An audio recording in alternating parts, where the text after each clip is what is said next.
First time try చేసినా కానీ super టేస్ట్తో చాలా బాగుంది. ఈ ఎగ్ కర్రీ అనాలో లేకపోతే చేపల పులుసు అనాలో మీరే చెప్పాలి. సో వీడియోలోకి వెళ్ళే ముందు నా వీడియోని లైక్ చేయండి, షేర్ చేయండి, సబ్స్క్రైబ్ చేసుకోవడం మాత్రం మర్చిపోకండి. ప్రాసెస్లోకి వెళ్ళిపోదాము. నేను అలా ఎగ్ అని ములక్కాయ అండ్ చేపలండి, ఎండు చేపలు ఉంటాయి కదా, అవన్నీ కూడా కలిపేసేసి ఇలా కర్రీ చేశాను. టేస్ట్ విషయానికి వస్తే చాలా చాలా చాలా బాగుంది. పుల్లగా బాగుందండి. మీ ఇంట్లో కూడా ట్రై చేయండి, ఈజీగా క్విక్గా అయిపోతుంది.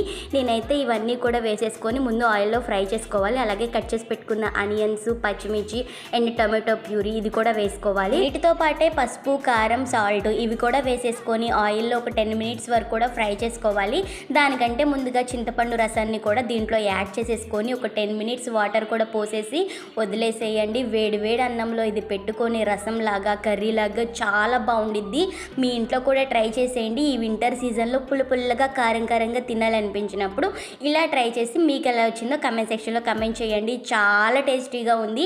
నేను చెప్పడం కాదు, మీరు కూడా ట్రై చేయండి. వీడియో నచ్చితే సబ్స్క్రైబ్ చేసుకోండి. Thank you for watching.